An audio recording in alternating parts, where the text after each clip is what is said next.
फतेहपुर एक बार फिर से लोकसभा चुनाव के लिए तैयार नजर आ रहा है। हालांकि फतेहपुर ने प्रधानमंत्री के रूप में विश्वनाथ प्रताप सिंह यानी बीपी सिंह को दिया और बीपी सिंह प्रधानमंत्री तक की कुर्सी पर पहुंचे। लेकिन फतेहपुर की जनता का मानना है कि फतेहपुर की जनता को वो नहीं मिला जो फतेहपुर की जनता चाह रही थी।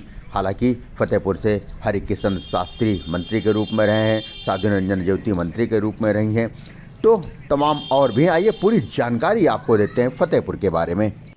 नमस्कार, मैं विवेक श्रीवास्तव। आज आपके सामने मैं कुछ ऐसी खबरों को लेकर के आया हूं जिसके चलते फतेहपुर जनपद की पूरी जानकारियां आपको मिल जाएंगी। जी हां, 49 लोकसभा फतेहपुर इस बार चर्चा में ज्यादा ही नजर आ रहा है।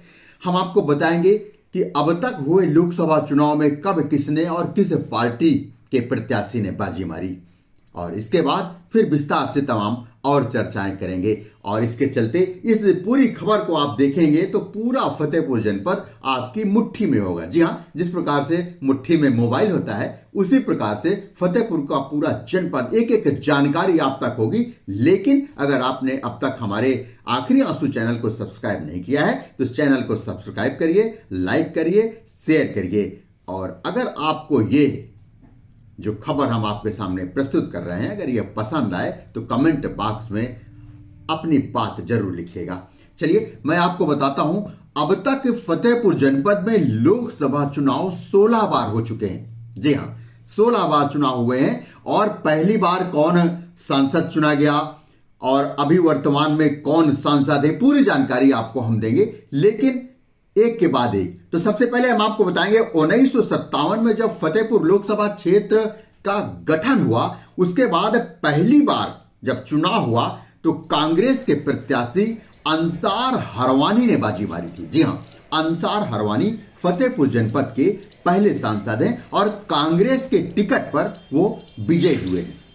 ये वो जानकारियां हैं जो शायद है आपके पास हो, लेकिन अगर नहीं है तो जान लीजिए। मैं विवेक श्रीवास्तव, संपादक आखिरी आंसू, आपको एक एक जानकारी दूंगा और उस जानकारी को आप शेयर कर सकते हैं। क्योंकि इस समय लोकसभा चुनाव सर पर है, 2024 में लोकसभा चुनाव होना है, लिहाजा आपको लोकसभा से संबंधित सारी जानकारियां मैं विस्तार से दे रहा हूं। तो मैंने आपको बताया कि 1957 में जब पहली बार चुनाव हुआ तो फतेहपुर में कांग्रेस के प्रत्याशी के रूप में अंसार हरवानी चुनाव लड़े और जीते, यानी कि पहले सांसद फतेहपुर के अंसार हरवानी हुए।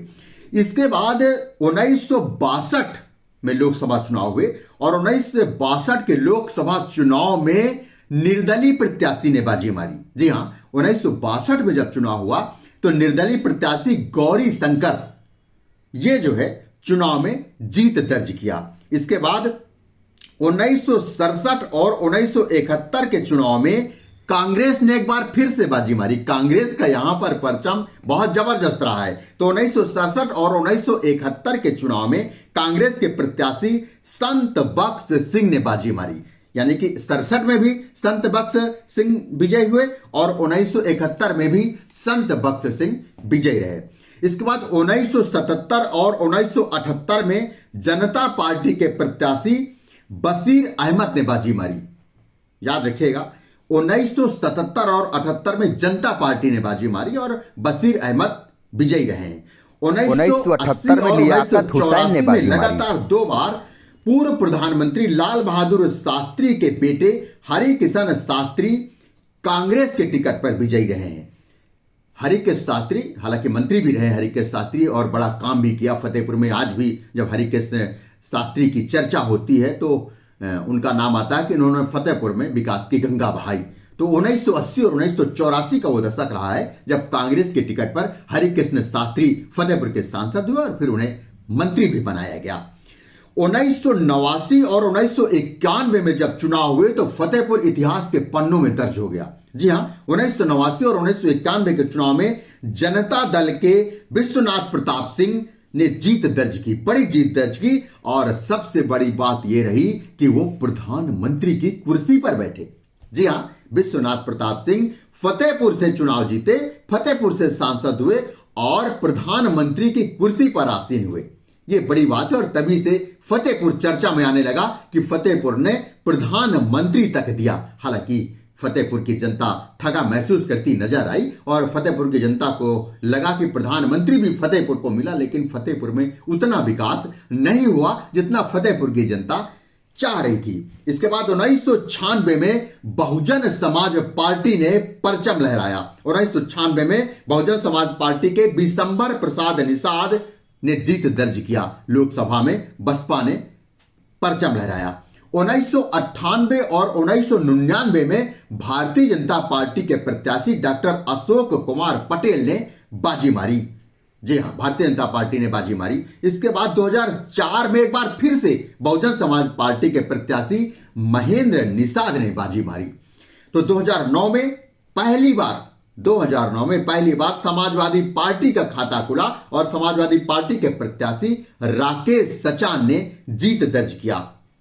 और इसके बाद 2014 के चुनाव में भारतीय जनता पार्टी के प्रत्याशी साध्वी निरंजन ज्योति ने बड़ी जीत दर्ज किया और इसके बाद वो राज्य मंत्री भी बनाई गई। इसके बाद 2019 के चुनाव में एक बार फिर से भारतीय जनता पार्टी के प्रत्याशी साध्वी निरंजन ज्योति ने बाजी मारी और राज्य मंत्री बनी और अभी भी साध्वी निरंजन ज्योति हमारे फतेहपुर जनपद की सांसद है और एक बार फिर से चुनाव सर पर है। हम आपको बता दें फतेहपुर में लगभग 20 लाख मतदाता है। बड़ी संख्या है, बहुत मतदाता है। और मतदाताओं को बता दें तो यहां से 4 लाख करीबन SC मतदाता है, 3 लाख क्षत्रिय मतदाता है, 2 लाख ब्राह्मण मतदाता है और 2 लाख मुस्लिम मतदाता है, 1 लाख वैश्य मतदाता यहां पर है, 1 लाख यादव मतदाता है, तो 50,000 कायस्थ मतदाता है। इसके साथ ही तमाम अन्य जातियों के मतदाता हैं जो अपने मत का प्रयोग करते हैं और लोकसभा के प्रत्याशी को विजयी बनाने का काम करते हैं। हालांकि इस बार यह मतदाता किधर करवट लेगा, कौन जीतेगा, ये तो बाद में ही पता चलेगा। हालांकि अभी तो चुनाव भी घोषित नहीं हुए। यहां पर इस समय वर्तमान में जो चेहरे नजर आ रहे हैं उन पर थोड़ी सी चर्चा करते हैं। उनका भी गुड़ा भाग लगता है, उन पर भी प्रत्याशी अपने डोरे डालते हैं और इसके बाद वो भी चुनाव में अपनी महती भूमिका निभाते हैं। तो व्यापारी वर्ग बड़ा तबका होता है। फतेहपुर में 3 तहसीलें हैं, खागा, बिंदकी और फतेहपुर शहर। यहां पर बड़ी संख्या में व्यापारी हैं। फतेहपुर में 13 ब्लॉक हैं, तो ब्लॉक प्रमुखों के साथ साथ तमाम अन्य सक्रिय नेता भी काम कर रहे हैं। तो सबसे पहले मैं बात करता हूं कि यहां पर व्यापारी वर्ग जो हैं, जो जिला अध्यक्ष हैं व्यापारी वर्ग, वो कौन कौन से लोग हैं। तो व्यापारी नेता प्रदीप गर्ग हैं, शिवचंद शुक्ला हैं, किशन मेहरोत्रा हैं, अजय अवस्थी हैं, सहित तमाम अन्य और छोटे छोटे व्यापारी वर्ग के नेता हैं जो व्यापारियों को साथ लेकर कार्य करते हैं। तो कुछ संगठन यहां पर जो चल रहे हैं, जो सक्रिय संगठन है, भारतीय जनता पार्टी से जिला अध्यक्ष मुखलाल पाल है, समाजवादी पार्टी के जिला अध्यक्ष सुरेंद्र प्रताप सिंह है और बहुजन समाज पार्टी की बात करें तो बहुजन समाज पार्टी के जिला अध्यक्ष नीरज पासी हैं और कांग्रेस की बात करें तो कांग्रेस के जिला अध्यक्ष अखिलेश पांडे हैं, सहित तमाम अन्य और भी छोटे छोटे संगठन हैं, उनके भी तमाम जिला अध्यक्ष हैं जो महती भूमिका निभाते हैं। अब उन जातिगत संगठनों की थोड़ी सी बात कर लें जिनके जिला अध्यक्ष महती भूमिका निभाते हैं। तो अखिल भारतीय कायस्थ महासभा की अगर हम बात करें तो कायस्थ महासभा के जिला अध्यक्ष विवेक श्रीवास्तव हैं। अखिल भारतीय चित्रांश महासभा की बात करें तो उनके जिला अध्यक्ष काली शंकर श्रीवास्तव हैं। अखिल भारतीय क्षत्रिय महासभा के जिला अध्यक्ष विजय सिंह गौर हैं। ब्राह्मण समाज के जिला अध्यक्ष एक संगठन के अनिल त्रिपाठी हैं, तो कई और ब्राह्मण समाज के संगठन हैं। यादव महासभा के जिला अध्यक्ष चौधरी राजेश यादव हैं। इस तरीके से तमाम अलग अलग संगठनों के लोग भी महती भूमिका निभाते हैं। फतेहपुर में जो चर्चित स्थान है उनकी बात करें तो फतेहपुर में दुर्गा मंदिर है, फतेहपुर में तामेश्वर मंदिर है, फतेहपुर में कालकन मंदिर है, मोटेश्वर महादेव मंदिर है, थवाईसुर है, नासेपीर में एक मजार है जो चर्चित मजार है जहां पर लोग माथा टेकते हैं। तो इसी तरीके से बिंदकी में बावनी इमली प्रसिद्ध है जहां पर 52 स्वतंत्रता संग्राम सेनानियों को अंग्रेजों ने इमली के पेड़ पर फांसी पर लटका दिया था।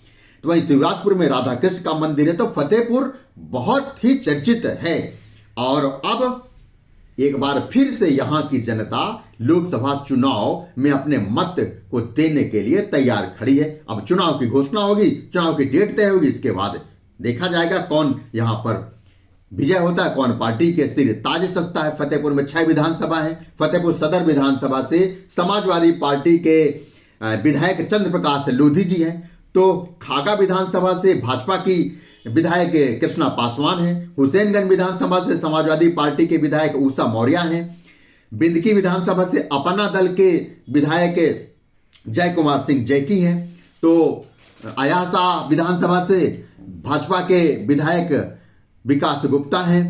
तो इसके साथ एक विधानसभा छूट रही है, मेरे जहानाबाद विधानसभा में भारतीय जनता पार्टी के विधायक राजेंद्र पटेल हैं। तो इस तरीके से अलग अलग यहां पर विधायक भी काम कर रहे हैं। फतेहपुर जिनके लिए चर्चित रहा है, तो फतेहपुर में डिप्टी कलेक्टर हिकमतुल्लाह खान, इनके नाम से फतेहपुर जाना जाता है। राष्ट्र कवि सोहनलाल द्विवेदी के नाम से फतेहपुर जाना जाता है।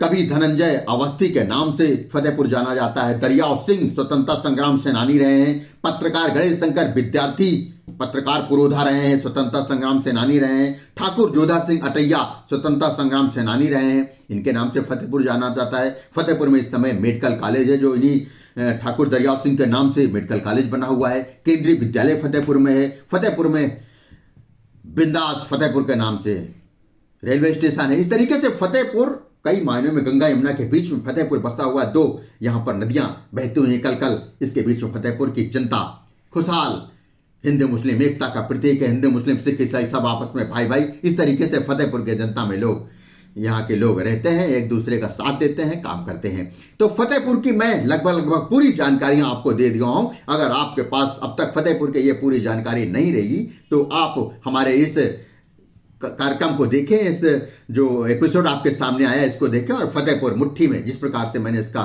नाम दिया है, तो आप देख सकते हैं इस खबर को, और लाइक और कमेंट जरूर करिएगा, क्योंकि लोकसभा चुनाव स्तर पर है। जैसे ही फतेहपुर में प्रत्याशियों की घोषणा होती है, मैं आपको बताऊंगा कि कौन कौन प्रत्याशी फतेहपुर में घोषित हुए और माहौल क्या कह रहा है। तो अब मुझे यानी विवेक श्रीवास्तव को दीजिए इजाजत। नमस्कार।